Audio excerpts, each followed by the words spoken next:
Continuando con nuestras charlas de la época posrevolucionaria mexicana, tenemos una muy interesante, ya que involucra a varios personajes sonorenses. Veíamos cómo Álvaro Obregón gobierna México de 1920 a 1924 y el sucesor natural es otro sonorense, Plutarco Elías Calles. Sin embargo, con la llegada de Calles se genera una etapa política en México conocida como el Maximato. Esto es básicamente porque se le atribuye, y de hecho lo hace, Plutarco Elías Calles, el ejercicio del poder por muchísimos años. Cuando menos de manera formal, constitucional, 4 años, y de manera metaconstitucional, es decir, fuera de la Constitución, otros 8 años. Cuando menos 12 años, prácticamente él gobernó este país. No se diga la gran fuerza que tuvo durante el gobierno de 4 años de Álvaro Obregón. Entonces, si lo sumamos todos, en realidad tendríamos que ser justos en el sentido de decir que el Maximato fueron 12 años, pero Plutarco Elías Calles hizo política durante más de 20 años en el ejercicio del poder. Es un político muy sólido, militar, oriundo de Guaymas, Sonora también, como lo fue Adolfo La Huerta, de quien ya hablamos. Y él, por su tenacidad, por su manera de manejar las cosas, por su manera de controlar a los grupos políticos, por liderar la unificación de muchas cosas, llegó a ganarse el mote o el apodo del jefe máximo de la Revolución Mexicana.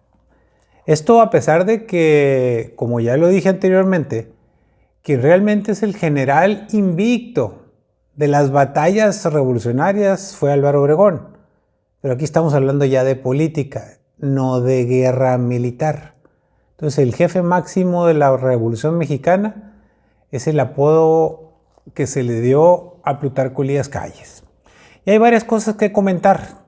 De hecho, las vamos a dividir para ponerlas en su contexto.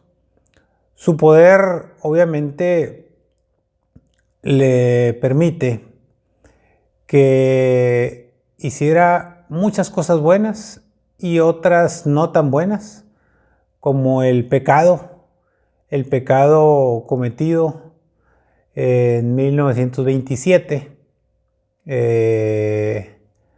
cuando permite reformar la Constitución para que Álvaro Obregón se reeligiera. Sí, efectivamente. Después de tener toda una lucha armada por el sufragio efectivo y no reelección, y luego tener una constitución política de México en 1917 donde consignaba la no reelección, la tentación del poder y los excesos son muy complejos e incomprensibles.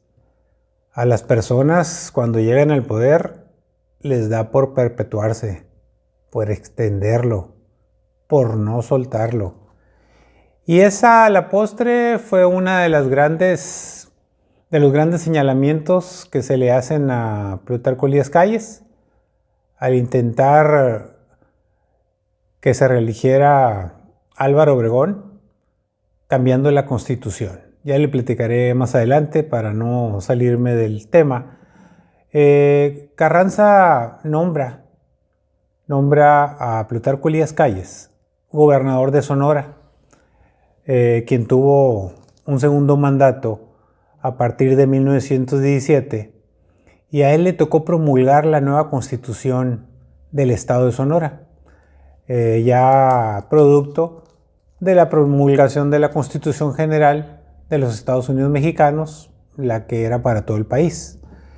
En 1919, con Carranza, Plutarco Elías Calles fue secretario de Comercio y del Trabajo, pero renunció, o más bien dimitió, para apoyar el plan de Agua Prieta, con el cual Álvaro Obregón destituye a Carranza de la presidencia de la República, que ya lo platicamos en la charla pasada, y que culminó con el asesinato de Venustiano Carranza y la llegada al poder del grupo militar. Tenemos que Plutarco Elías Calles, ya con Álvaro Obregón como presidente de la República, estoy hablando de 1920 a 1924, fue secretario de Gobernación, era el hombre fuerte. De hecho, fue secretario de Gobernación por 3 años. Les recuerdo que no eran sexenios todavía, eran cuatrienios. Hasta que lleguemos a Lázaro Cárdenas vamos a hablar de sexenios.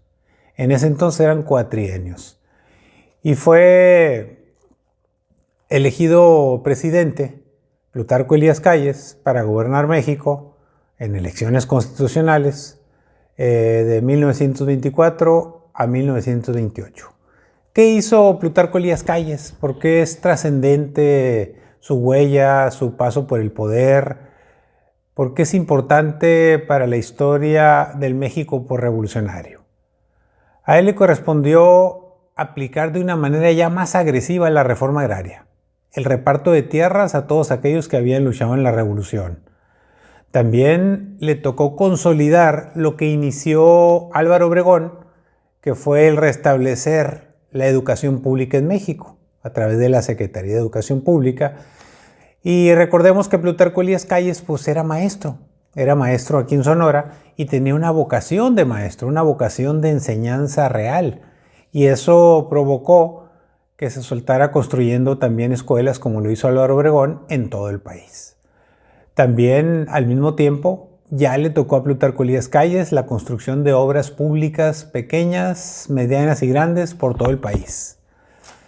Se dio la tarea de reorganizar el ejército para darle el justo tamaño, pero también el reconocimiento político, para ganarse el respeto como jefe de las Fuerzas Armadas, como jefe de la administración pública y como jefe del Estado mexicano. Tuvo un enfrentamiento muy serio por cuestión de sus ideas con la Iglesia Católica Mexicana, al grado tal de que durante su gobierno, durante 2 años, hubo una guerra cristera, fundamentalmente en la zona del Bajío, por allá por Guanajuato y en la zona de Jalisco. Es un dato curioso que pocas veces se menciona cuando se habla de los presidentes de la República o de la historia de México, es que fue Plutarco Elías Calles quien inició con la idea de nacionalizar el petróleo. Y eso le provocó un grave conflicto con el gobierno de los Estados Unidos, que lo presionó con todo, a efectos de que permitiera la penetración de intereses económicos norteamericanos en México. Porque adicionalmente a promover la idea de nacionalizar el petróleo, básicamente de compañías norteamericanas, impulsó la nacionalización de propiedades privadas. Porque así lo decía la Constitución de 1917, pues porque para eso se hizo la revolución, para acabar con los latifundios. Pero a los norteamericanos eso no les gustó y empezaron a presionar, empezaron a atacar muy fuerte en materia diplomática y en materia de intereses. Por eso cuando dije hace rato que uno de los pecadillos imperdonables en la historia de México de Plutarco Elías Calles fue haber cambiado la Constitución para permitir la reelección de Álvaro Obregón, quien efectivamente ganó las elecciones, pero fue asesinado ya inmediatamente después de ganar las elecciones. Fue asesinado y por lo tanto tuvo que entrar un presidente sustituto, que fue Emilio Portes Gil. Entonces, le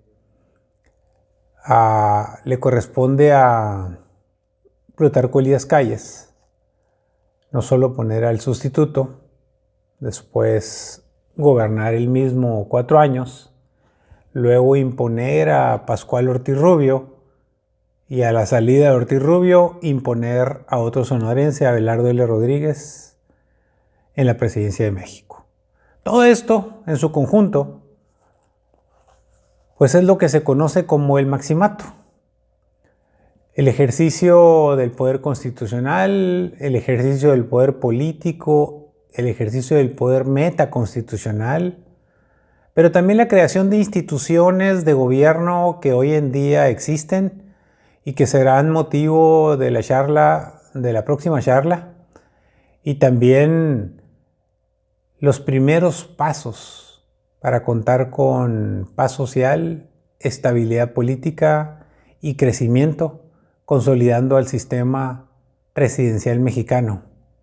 Esa es básicamente la labor de Plutarco Elías Calles, como gobernante, como político, como estadista, que ya continuaremos en nuestra siguiente charla. Saludos.